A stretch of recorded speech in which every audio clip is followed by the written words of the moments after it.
చాలా ఇంట్రెస్టింగ్. మళ్ళీ ఇదే పాయింట్కి వస్తున్నాను. ఒకనొక టైంలో మీరు అలాగే రాజగోపాల్ రెడ్డి, విజయశాంతి, దాంతోపాటు ఇంకో ఇద్దరు పేర్లు కూడా తెర మీద వినిపించారు. మీరందరూ మీటింగ్ అయ్యారని చెప్పి.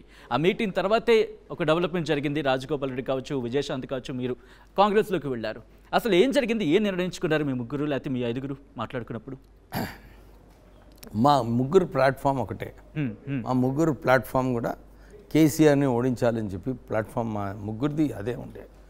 అందరం కూడా బీజేపీలో ఉన్నప్పుడు ఒక హైప్ క్రియేట్ చేసాం. అప్పుడు కేసీఆర్ని ఓడించగలుగుతాము బీజేపీ అని చెప్పి ఒక హైప్ క్రియేట్ అయింది అప్పుడు.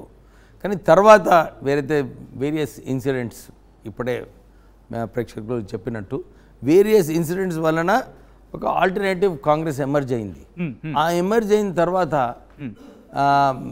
కేసీఆర్ మళ్ళీ ఇప్పుడే ట్రయాంగులర్ ఫ్లైట్లో కేసీఆర్ మళ్ళీ వస్తాడేమో అని చెప్పి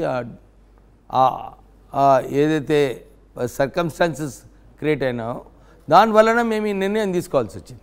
లైక్ దిస్ ఈ ఎలక్షన్లో కొన్ని నియోజకవర్గాలలో personalities was an important issue. Personalities వలన చేంజ్ అయింది. లేకపోతే ఇంత క్లోజ్ ఫైట్ మీరు చూసినారు. Even TRS got 39 seats. So it was a close fight. It was not a easy fight. Congress అధికారంలోకి వస్తే ఇద్దరిని కూడా జైలుకు పంపిస్తామని ప్రతి బహిరంగ సభలో చెప్పారు. రాహుల్ గాంధీ చెప్పాడు, అలాగే బీజేపీకి సంబంధించిన అమిత్ షా చెప్పాడు, ప్రధాని మోడీ చెప్పాడు. కానీ ఇన్ని రోజులు అవుతున్నా సరే కేసీఆర్పై ఎలాంటి చర్యలు ఎందుకు తీసుకోలేదు? ఏమండి, ఎన్ని రోజులు అయిందండి?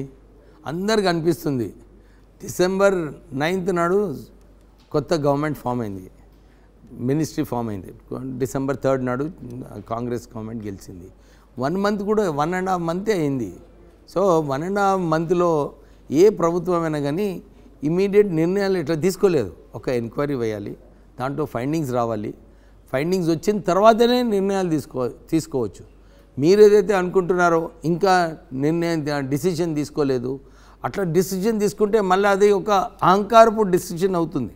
So you should allow the enquiry to go on. ఇప్పుడే చెప్పినారు ఆల్రెడీ, కాళేశ్వరంలో ఎంక్వైరీ పెడుతున్నాము మేము జడ్జ్తో అని చెప్పడం జరిగింది. ఎంక్వైరీ పెట్టిన తర్వాత ఫైండింగ్స్ వస్తాయి. అందరికీ తెలుసు 1,00,000 కోట్ల రూపాయలు వృధా అయినాయి.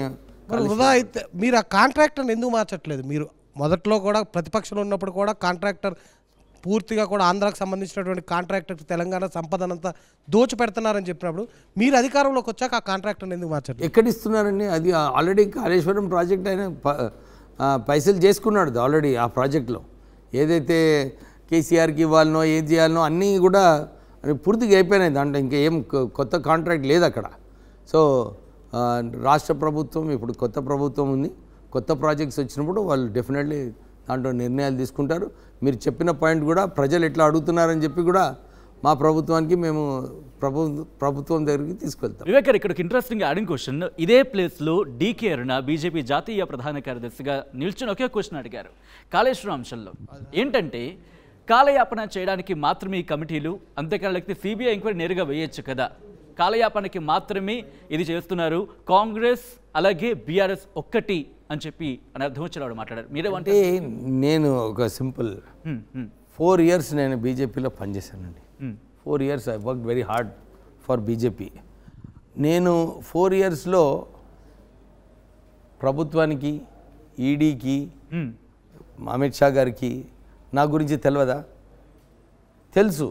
కానీ నేను మార్పు కాంగ్రెస్లో వచ్చిన తర్వాత వారికి ఇది కూడా తెలుసు.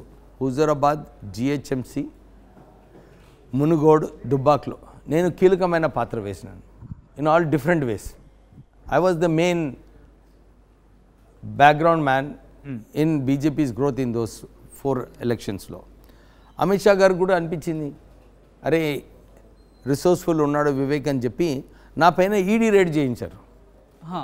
ఇట్ ఈస్, నేనేమంటున్నాను, నేను ఈ చేంజ్ ఏదైతే అయినానో బీజేపీ నుంచి కాంగ్రెస్కి ఏదైతే చేంజ్ అయినానో ఈ మధ్యలో ఏం చేంజెస్ కాలేదు. నా ఫైనాన్షియల్ స్టేటస్లో అయినా కానీ ఏ విషయంలో కానీ చేంజ్ కాలేదు.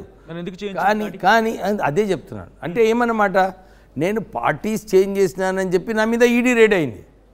యాక్చువల్లీ ఇప్పుడు నిన్న కూడా నేను చెప్పినాను, నిజంగా రేడ్ కావాలంటే వీరు చెప్పినట్టు ఏదైతే కాంట్రాక్టర్స్ కాళేశ్వరంలో చేస్తున్నారో అక్కడ సిబిఐ ఎంక్వైరీ అవసరం లేదు. ED can raid the contractors. ఇప్పుడు అమిత్ షానే చెప్తున్నాడు, ఇప్పుడు బీజేపీ స్టాండ్ తీసుకుంటుంది కదా, ఏ కాళేశ్వరంలో ఎంక్వైరీ పెట్టాలి ఇది. ఇప్పుడు నా మీద ఏంది, ఏ బేసిస్ మీద ఈడీ ఎంక్వైరీ చేస్తుంది? ఎలక్షన్ టైంలో కాదు, ఎలక్షన్ టైంలో 8.5 crores రూపీస్ చెక్ నేను విజిలెన్స్ సంస్థ నుంచి లోన్ తీసుకున్నాను. I returned back 8.5 crores cheque. Cash ఏం లేదు అక్కడ, చెక్ ఇచ్చాను.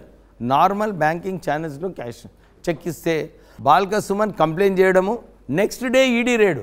అంటే ఏమన్నమాట? ఏమన్నా అర్థం ఉందా? ఇన్ని 1,00,000 కోట్ల రూపాయలు కాళేశ్వరంలో కుంభకోణం ఉంటే ఈడీ రేడు కాదు.